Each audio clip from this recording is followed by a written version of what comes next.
beautiful souls. Welcome to another Extraordinary Light Show, episode number 8. Number 8 already? Yes, right? We haven't even missed 1 week. We've been at it for 8 weeks. Yes, consistency. That's good. And yeah, thank you for sticking with us. And this is amazing. I love it. Every Tuesday, I'm so excited, like the whole day, because I'm waiting for 4 p.m. to do this live with Lily and to see your comments coming, my beautiful souls. So thank you for that. And I just want to say hi to Lily. Thank you for joining me today. Thank you for not missing not even 1 week. So we did a good job. No, I'm so excited. I'm so excited I have not missed a week with you, because there were a couple of them that I had to cancel last week because I had a talk at the moms group. But your timing worked out perfectly, so I didn't have to miss a week with you. Perfect, you see? That's awesome. And our beautiful souls, as you know, because if you're watching us for 8 weeks, you probably know that we are doing challenges every week. So we'll challenge each other, and sometimes you'll challenge us from the comments of something that we will do for the next week, something that will make us grow, learn, expand, examine ourselves. And we actually had 2 challenges last week. One challenge was to be kind every day, which we usually are. Yes. But to be consciously kind, to do something small act of kindness daily, and to notice how you feel. And the second challenge was, I will let Lily explain the second challenge.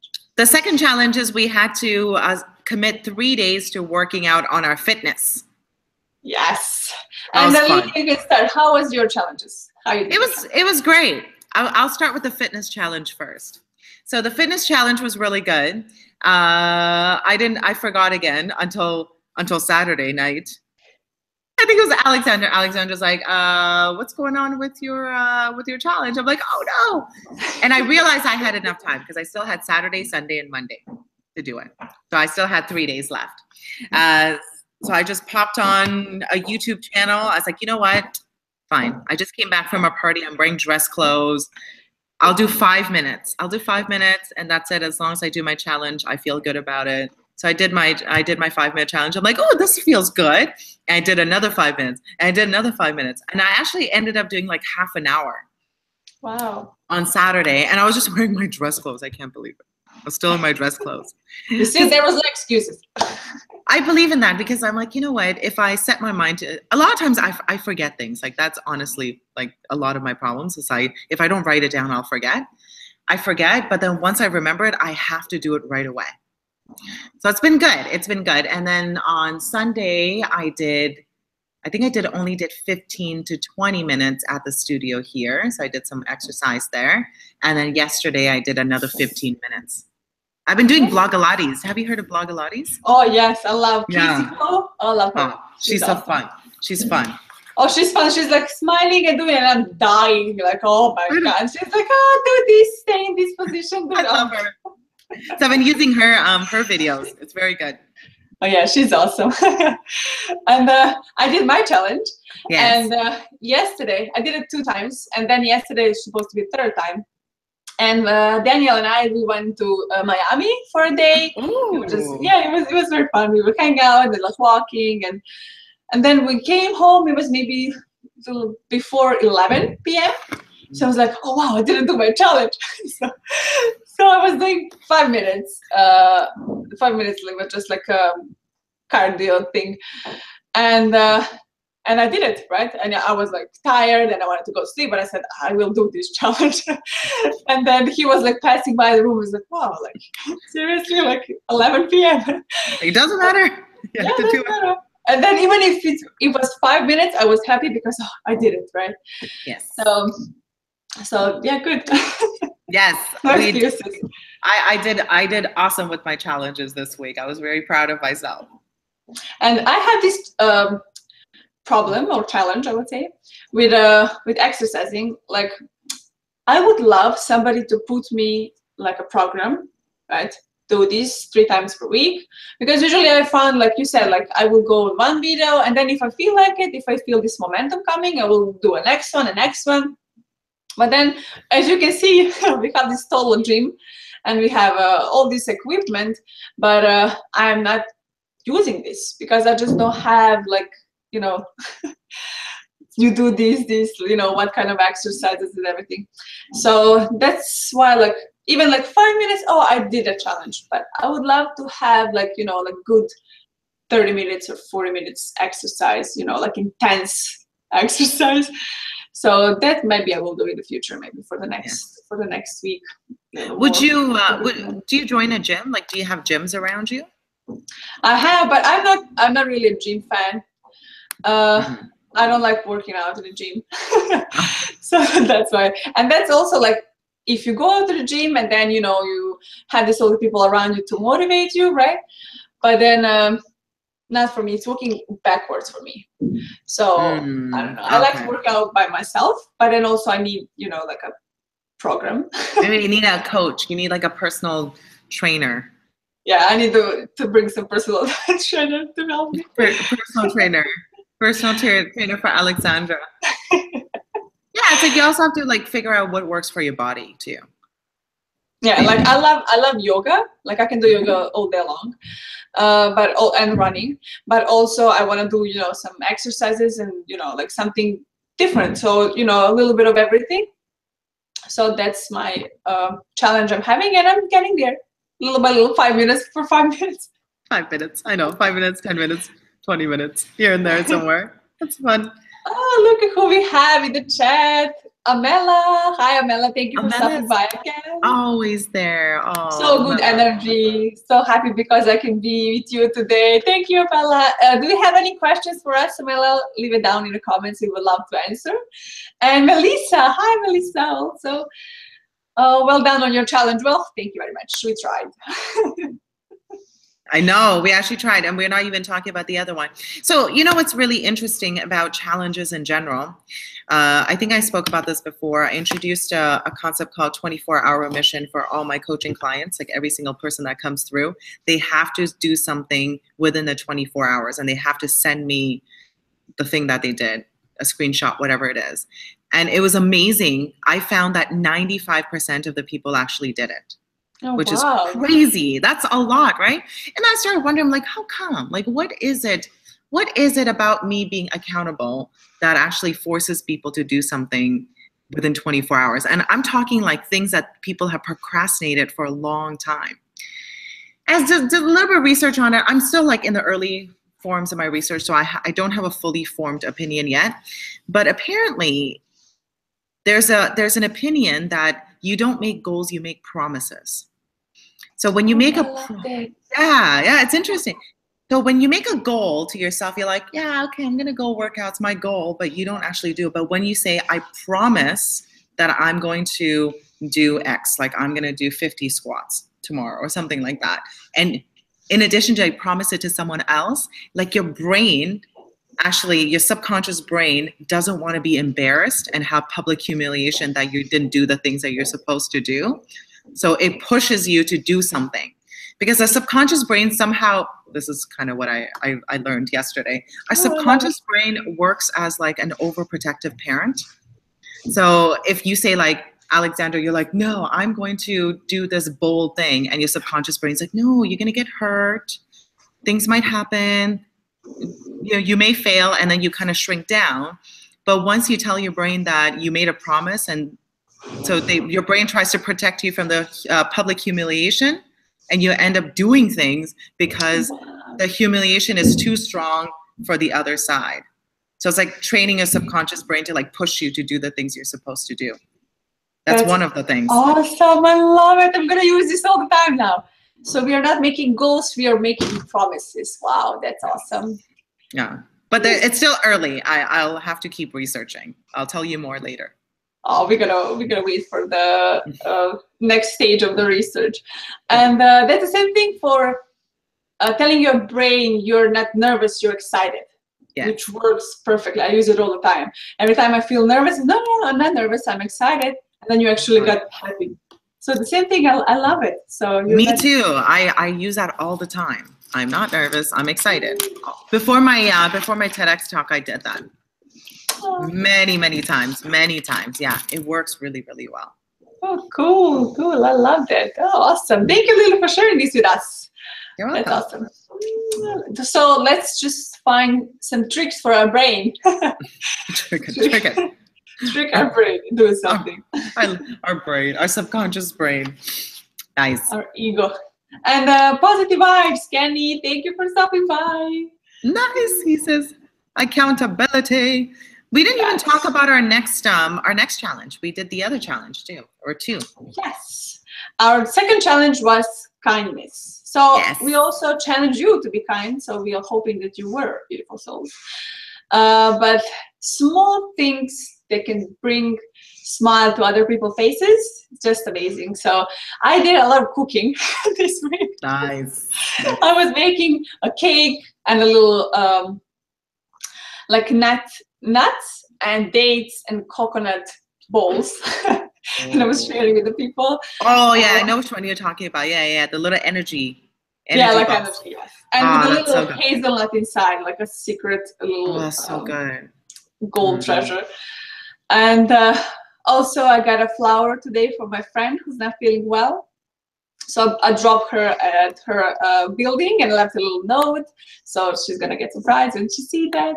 And just the small things. And then if I did nothing for a day, like consciously something, then I would always do something with my husband, like something for him specifically because that was a kind thing to do. So we can always do more. Like even though if we are kind, like nice to the people and kind, there's always a little extra we can do if we are conscious about it. So make it that like a practice. How was your challenge, Lily? It was really good. It was really good. I think what am I trying to say? I think I'm a very kind person in general. And I tracked the things that I did. And it seemed like my kindness is always in like monetary forms. Like I have it written down that I paid for someone's coffee. I paid for a stranger's coffee. And there was another one, I bought someone dinner. So I'm like, Lily, money. I'm like, I'm not Miss Moneybags. I'm like, why is that? No, but I also did other things. So I caught myself when I was doing the kindness challenge. I found myself giving out money or like doing things that involves money, right? I'm like, well, wait a minute. I have to kind of diversify my kindness. And then I started changing things. And I sent an encouraging video to a friend who had to have a hard conversation with someone. I was just sending her positive vibes. Yeah, there you go. I held doors open for people for long periods of time. And then I helped my dad. My dad, oh gosh. My dad is he's a handyman. He doesn't watch the show, so he's building a shed. What is shed? It's like it's something that you build in your backyard. You can store things in it. He loves to do everything himself, but he's just not very good. So it's a good thing that he doesn't watch this show. So I'm like, Dad, I'll come help you a little bit. So I helped him out a little bit on the weekend. Really the handy woman. Yes. Actually, you know what? I am very handy. I used to, I built like small furniture and I have a garage full of like power tools and saws and I'm very handy. That's awesome. Me, no way. No, you're not handy? No, but my husband, he is awesome. Like he will build any, like you see the table? That's what he built. Just because he needed for his clay and he's like making the little statues from the clay. He said, you know what, I'm not gonna buy a table, I'm just gonna build it myself. And he's like turning around and everything. Or if he needs to fix the car or so, I was like, once he put the door, like, it was just a hole and he put the door in, or like the floor or whatever, like he's into it. So I'm very happy and grateful to have him because I'm not. Yeah, it's fun. Being handy is fun. Our last house that we had, like we basically renovated the entire place ourselves with the help of a friend. And after a while, you're just like, no, I'm done. Like I can't do this anymore. It's too much work. It's a lot of work, but it's also fun to do projects. Yeah, I can help a little bit, but just to like initiate and start something by myself, like. And also, like, I had a good feeling when it's done, and, you know, like, we did it together, it's amazing and good job. But to start, it's always the hardest part for me. The handy stuff. Oh my God. Not the handyman. And look at all this check. I know, it's blowing up. Thank you. Oh, Daniel, you see how nice I'm talking about you. And Boo, hi Boo, for 4 minutes masters. Cliff is here. Hi Cliff, thank you for stopping by. Oh, hi again, Melissa. He was watching probably your live today. Oh, thank you very much. Oh my Be God. kind to me, Lily. Daniel is so funny. He wants me to, I'll send you my PayPal. Oh my God, that's so funny. And Bo, it's not a squid tree, it's a family tree. So I'm saying, he thinks this is a squid. What does mean squid? Like, you know, it's a sea animal. I think it's the same as an octopus. I know. I think it is. I know it looks a little bit like octopus. What? But it's a tree. I know the family See? tree from the. Explain everybody what is the meaning and where are you now, Lily? Okay, I'll tell everyone. Okay, so today I have I'm at Atrana Dance Salsa Studio. So Atrana Dance Salsa is a salsa school, obviously, but what we actually are about, we're about family. So we have our family sign right here, and we keep it lit every single day.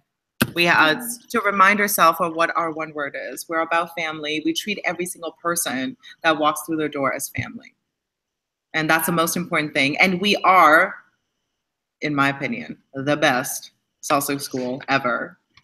But actually, we are the largest salsa school in Canada, possibly in North America. And I think what makes us stand apart is not the fact that, you know, we're all very good looking and dance very well. Which is one part of it. Which is true. But it's the fact that we are different. We make everyone feel like they belong and they're part of something much bigger than just you know, just dancing, right? Dancing is all great on its own, but we're all about, you know, making an impact in the world, making it together, being a family. So this is our family tree. And what we have is we have pictures of all of our volunteers. So these are all our volunteers. These are our family, and I'm over there somewhere. I'm up there somewhere. So because you're on the top, of course. Because I'm tall and I put it there. Oh, and that's why everybody come to see. You know, everybody come to dance over there because it's not about the product. It's not about features. It's about emotions. And when people understand that, then you will create a business that really matters. Well, that's exactly it, right? I think, I mean, to go into your one word, Alexander's one word is light. My one word is extraordinary. That's what makes us different from everybody else. Everything that I do right now, I'm in the process of hiring an assistant, and in my ad, it has like extraordinary plastered all over it. There are many people who are going to look at it and say, you know, this is stupid. I don't know what this extraordinary thing is. They're not going to apply. Or they're like, I really like this. I want to be extraordinary too. I was like, I put down world-changing mission. And I had people apply, and you know what? They're doing awesome work. And then once I have my assistant, I don't have to constantly tell them, okay, remember, we're changing the world here. Like, they already know. So it's important to know what you stand for. Like, whether if it's finding out your one word, or finding out your why, your values, whatever. It's important to have that. And that's why we have this family tree to always remind us. And I know Bo's making fun of my squid tree. You see what he wrote? You see what he wrote? No, I'm very, very focused and present on you talking, so I wasn't looking at the channel. Look at all this fun for your tree. You're not nice. Squid tree. Danica is here. Danica is translating me on Serbian, so I now know what is the squid. Thank you, Danica. She's so cute. She's like, I made it. And Bo was saying that I'll explain when a squid and a tree fall in love, they make a squid tree. Well, thank you very much for making us laugh. God. Daniel has a challenge for me.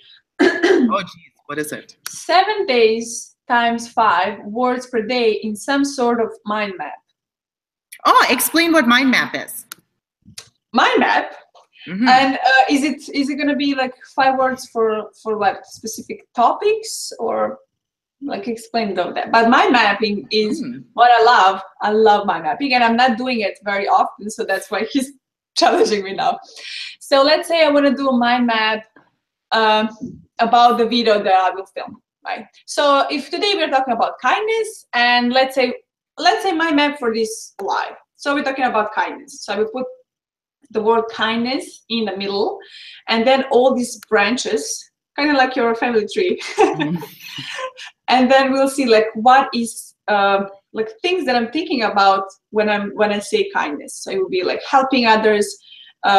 It can be like help, it can be money, it can be support, right, or advice or something. And then for money, it will be different branches, like paying for a lunch or dinner, or buying somebody's coffees, or support, like sending somebody a video of support, you know. And then you go and you branch everything, and then when you see it, you have a more clear picture of what you can do actually with this kindness. So it can be for anything in life, like if you're making some decision, or if you're learning about a specific topic, like geometry, right? And then you go all of this, or whatever topic it is. Okay. So I love it, because we are visual beings, right? So when we see like a pictures and then you do different colors and pictures and everything. So I used that when I was a student a lot. And then you have all the lessons on one piece of paper, everything like summarized, and it makes you learn better and faster, sticks in your brain longer, and it's more fun. So that's cool. I guess that's what you're gonna do. You're gonna do your mind mapping. But about learning the words, because I do need to learn a little more English words, that's for sure. I don't know what Daniel is talking about. I'm not sure what is he like. I love the mind mapping challenge, but I'm not sure in what context he's talking about. So Daniel is saying first word shed and second word squid. So these are the two words that I learned today, but I'm not sure how is that related with mind mapping. To make like a mind map of all the words I learned, and I'm like, okay. What is happening? And then both like, so like arms of a squid map. So we're not gonna call it mind map, we're gonna call it squid map. Oh my God, what is happening? What is happening in the chat? It is happening in the chat. It's so funny. This is for today and tomorrow. So every day, I understand. So I have a mind map of the words I'm learning, and then every day I add one word for the map. Ah, that's what he means. So like I can expand my vocabulary. That's what he means. But I want to learn like more practical words, not like squid and. I wonder, what's the most practical word? I wonder. The most our beautiful souls, tell us about your husband. Is so funny. What are some practical words that we can learn? We are waiting. What are more practical words? Like what do I use often? Like, you know, like procrastination, productivity, something that I'm using when, for example, if I'm explaining my video. Oh, okay. And I have all this in my mind, how I want to, like, you know, give some like examples and advice and how to put everything nicely. And then sometimes I'm missing words, right? So I'm using the same words, and then nothing changed. So that's, but like squid and shad, like doesn't have much use for me. Yes, well, unless you're explaining the squid map and how it works. Yeah. Or if I'm making a joke about the squid and tree, you know, making love. What? What are we talking about? This is a PG show. Okay, let's everybody take a Oh my God, that's so funny. There's like squids flying everywhere. You know what I used to do? So English is not my first language. I learned English later on in life, and I used to have the same issue. So when mine was more specifically with my written English. I would repeat the same words over and over again. So I use I can't even say it, thesaurus. Thesaurus. Thesaurus. Have you heard of it? The source? No, I don't know. It's called thesaurus. A thesaurus. Thesaurus. No, what is that? So what it is, I used to, well, back in the day, it was an actual book, but I'm sure you could find it online. So say, for example, you want to look up a word, productivity, you want to find a different word for productivity instead of keep using it. You could just like go like thesaurus productivity, and it'll give you like all of these different words that mean productivity. And you could use that to kind of help you with whether if it's doing your videos or doing it in writing. I used it for writing because I have a tendency of using, like, I love certain words and I will just use it all the time. But you want a little bit of variety, right? Yes. So that's cool. So I will kind of take part of the Daniel's challenge and this.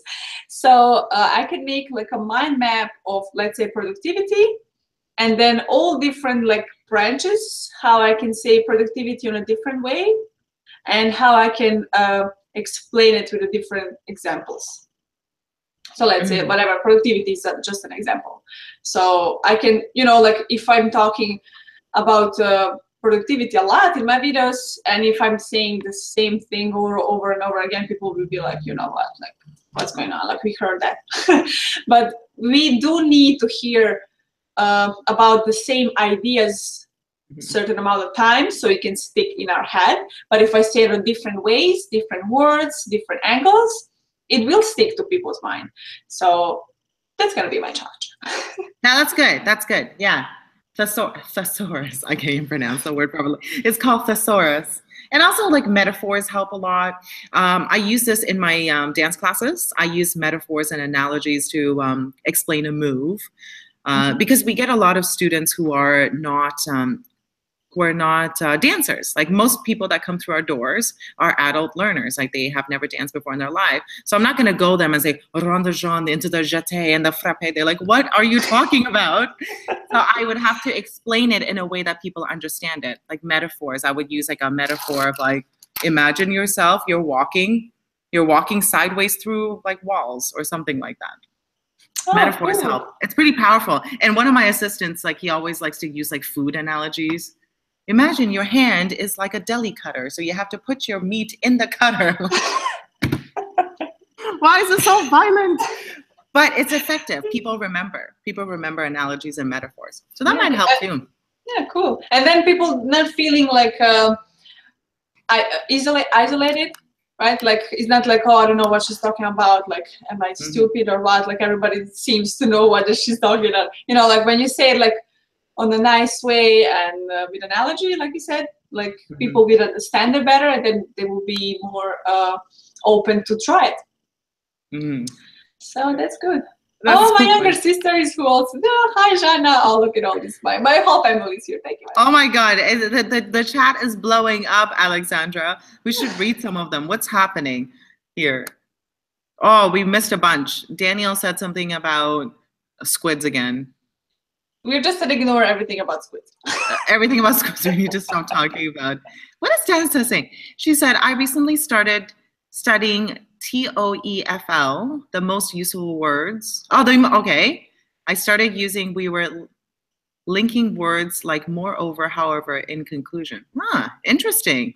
Could look that up too. Thank you very much, Danica. Makes you look fancy. Yes, I'm gonna be so fancy. All these different words. Because if I want to be a public speaker, I need to have, like nice, fancy words that I can use. Can I just be and say, you know what? I don't know what to say, but if you just follow me. I know. No. Fancy. Oh, fanciness. What else we got? Oh, every word is practical. What is Daniel talking about? He's in school actually, so he's like listening to the class and then listening to this, and he's probably not hearing the half of what we're talking, so he's in his head and just doing his own thing. Oh my God, that is so fun. That's so fun. Clifford Starks. Clifford, wow, you sound like it is your first language. You know what? Actually, English is my fourth language. I spoke 3 languages before I spoke English. When you learn English, how old were you? I learned English when I was little. Like, I think I was like maybe 4 or 5 years old, but I didn't speak English all the time. So I spoke my language, my mother tongue, which is Hakka. It's a Chinese dialect, and I spoke Hindi, which is the national language in India, and I spoke English maybe once a week in class, because I learned it in class, and then I also spoke Nepalese because I lived in Nepal for a bit. My dad is from Nepal originally, and then I spoke. Yeah, so English is my 4th language. So I spoke English. Yeah. And then when I came to Canada, I had to speak English all the time. And I had to go to ESL class and all of that, which was fun. Oh, cool. It was fun. I love going to ESL class because it meant like I get to eat snacks and watch movies. And I remember when I first hear you talking, like I thought that you were like native, from Canada. I didn't know that you were born in India and then that you came here. And I was amazed, like how you speak, like, and now you're telling us that you're speaking 4 languages. Like, well, this is awesome. Did you learn maybe French? We have in Canada. Do you have a lot of French?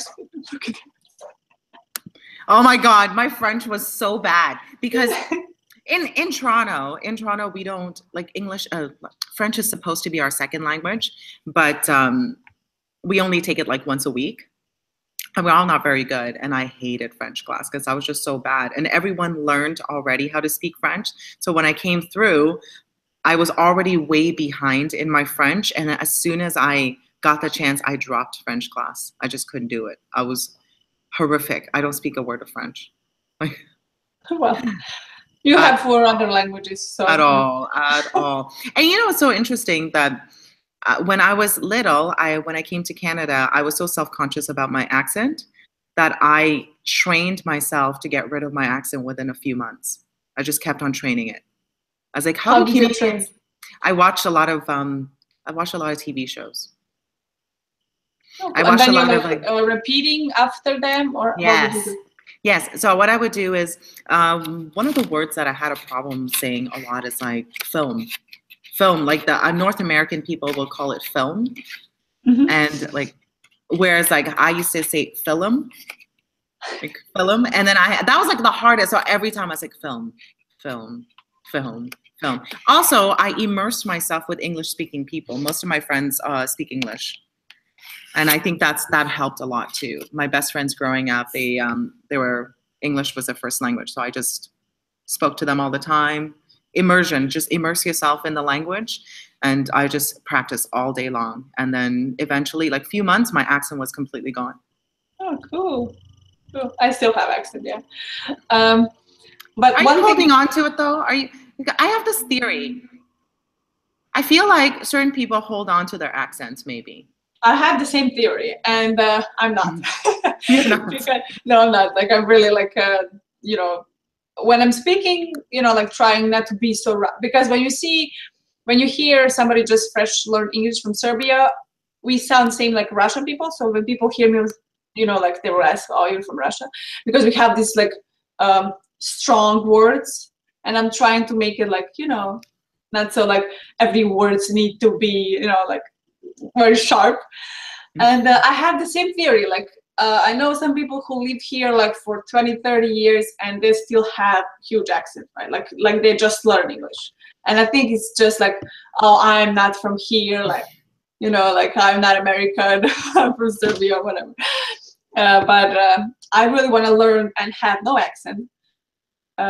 So yeah, that's getting there slowly. I came here when I was 11 years old, so it's easier to get rid of your accent when you're a lot younger than when you get older, I think, too. Yeah, but it's possible.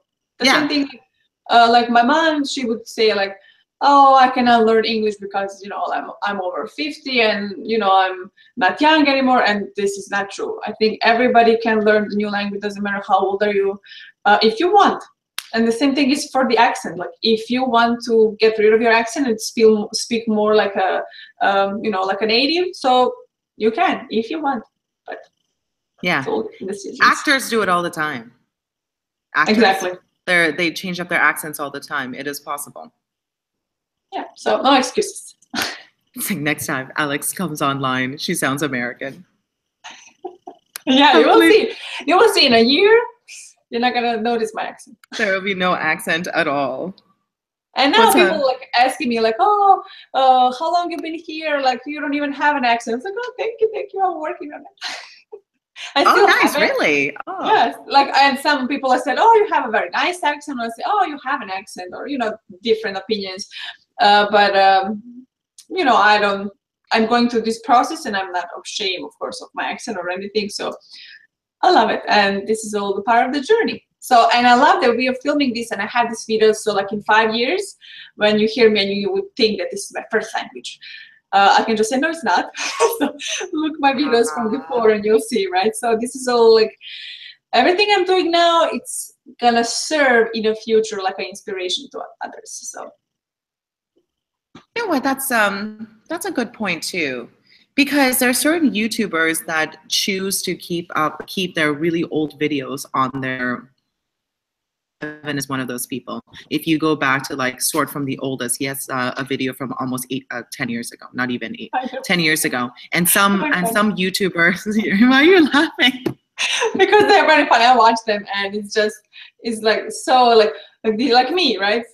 When in my videos, like I'm not moving, I'm just talking,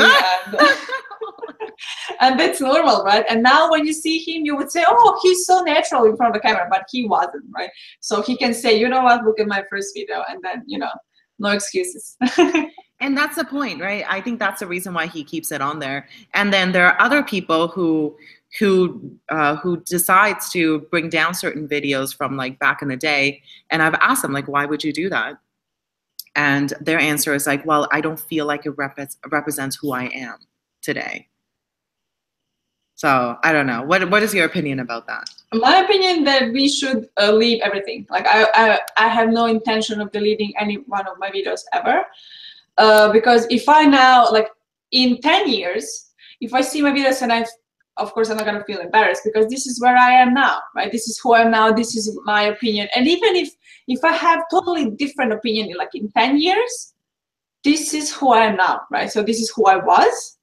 And if I was doing everything wrong, and if like my energy was down, which is not, but let's say, and I was making all these mistakes, and I wasn't inspiring anybody, and then I eventually learned how to do it, then I can say, see, like, you don't need to be one type of the person for the rest of your life, right? You can change, and it's normal to change, and don't hold on to something. And I think that we should all leave everything as it is, as I will do, and just, it's fun even to look back and see, your beginnings, and how you evolve, how you, what you learn, and, your development, everything. So I think it's very inspirational for people who are beginning, because in 10 years, I will be the world's best speaker next to Lily. Yes. And so we're gonna be everywhere, right? We're gonna be on top of the world, and I want these videos and these lives and this to inspire people to say, you see how we started, and our first live, like we had my mom and my sister watching, right? And now 8 weeks, we already have, people engaging and talking to us and commenting, and we have this fun interaction, right? And imagine in a year or in 5 years. So all it's part of the process, and enjoy it, be who you are, be true to yourself, and that's it. What do I say? Like, don't be ashamed of yourself, who you are now. So you're doing your best now. Like, I'm doing my best, everything I know, everything I learned so far. Of course, there's so much more to learn, but then when I'm there, that's gonna be the best who I know, and then that's the point of life, like learning and growing. So yeah, it's so true though. It's my intro to my Unlocking Lily series that I filmed back in April. Like, I don't necessarily think that represents who I am today. And I have a lot of people watching that video, because if you key it in, you see the intro, right? And I have like the nicest people. So I'm working with someone who I might be possibly doing a talk with. And he's so sweet. He's like, I saw your intro to your Unlocking Lily series. I just want to let you know that everything's going to work out. You're going to be okay. I promise you. I was like, yeah, I know. I know. Everything is fine. Everything has been fine. Because for the people that haven't seen the video, it's like me, like, I was just like crying, right? Because I was like so nervous and how things are going to work out, because I wasn't sure if things were going to work out. Obviously, things did end up working well. And yeah, and a part of me feels like it doesn't really represent who I am. I don't really want people to see me as this person who's crying, because I have figured things out. But at the same time, it's honest, right? It's authentic to how I was feeling at that moment. That's who I was at that moment. And maybe I will go through the same thing again, like later on when I'm going through something else. But it was honest. And I think that's the reason why a lot of people identified with me too. If I made a video in the beginning that I was like this really polished speaker with everything figured out, I don't think I would get the following that I did.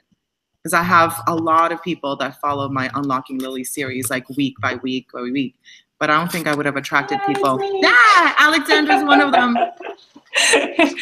But I don't think I would have gotten the same kind of following if I wasn't honest and real. And even though I don't feel like that's who I am anymore, I still feel like it was me at that moment. Yeah, of course. And I just remember a few days ago, I saw it on Instagram, Robin Sharma, he's motivational speaker and all the best author. And he was posting a picture of his like writing his new book and like all these notes, and there was a coffee next to him. So one guy commented, "Oh, you're drinking coffee, but in your book, The Monk Who Sold His Ferrari, you said for us to drink tea instead of the coffee." And Robin Sharma replied, "Well, that book was 20 years ago, so I kind of changed some of my opinions along the way." It was like, why are you holding to something that was 20 years ago, even if it was the bestseller? And he was, at that moment, he was thinking like that, right? So I think authors with every book, of course, we're changing and developing. And if you're saying the same like 20 years ago, like I had, like what's wrong? I know.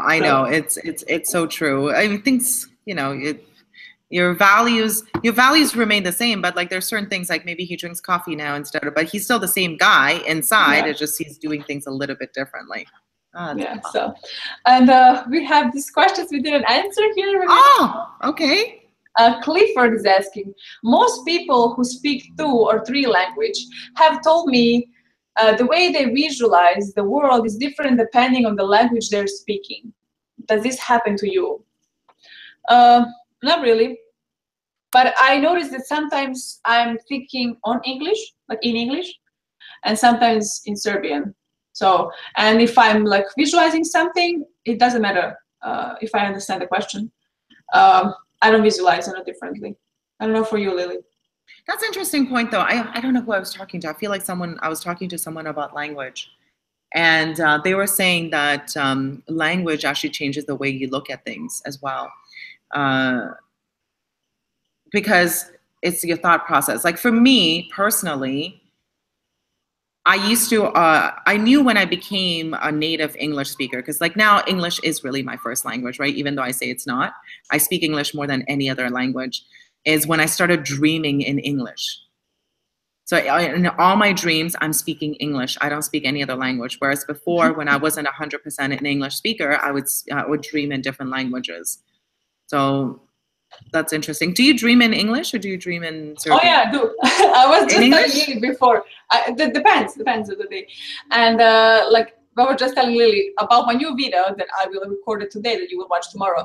I had this dream and it was in English. I think because I am filming in English.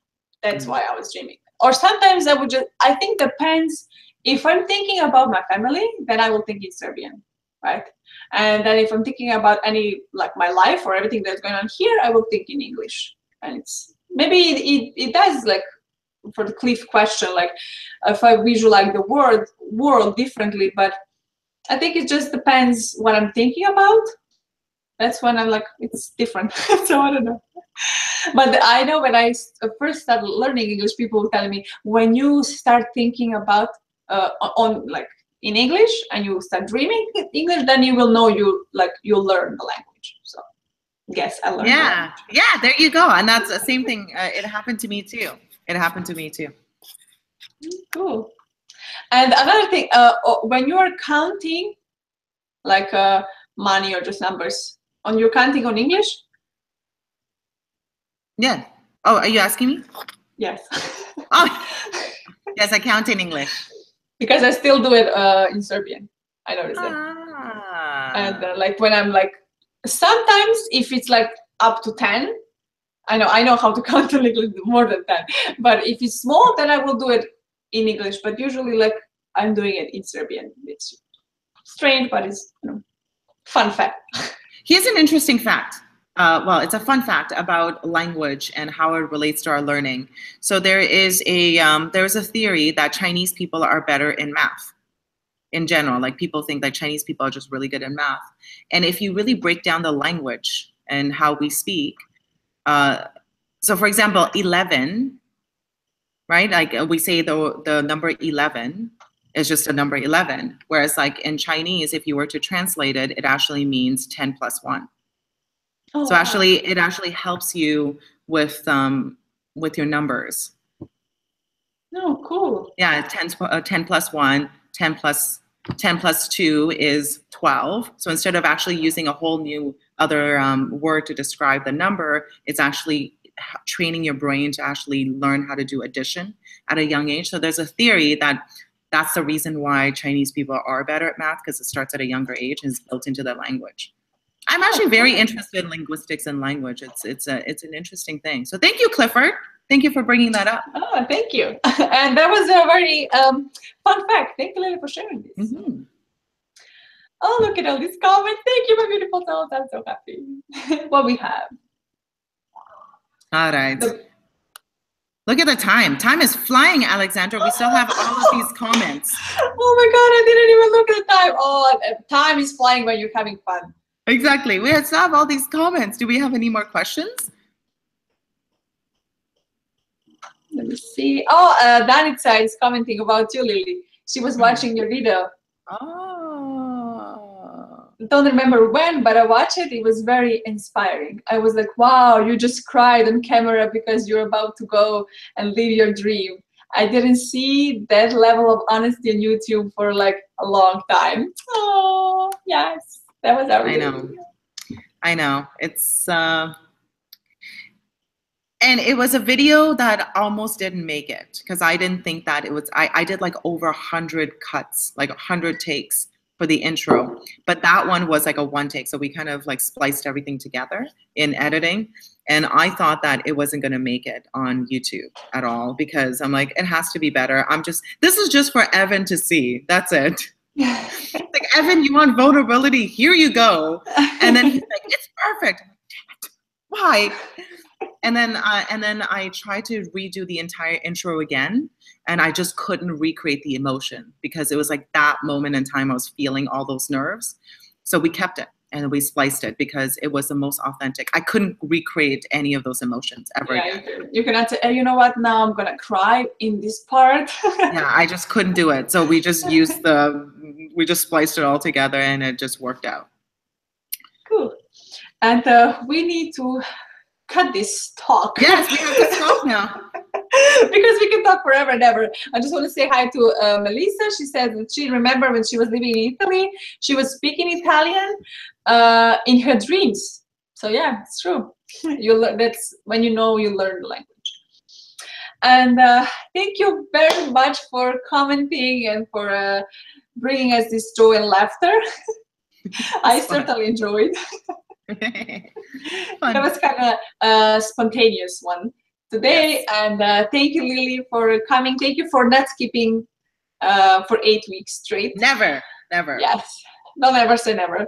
I will never say never, but I will try my best to never skip it. Yes, good. And thank you, beautiful souls. Thank you. I love you, and see you again next Tuesday. Bye-bye. Bye.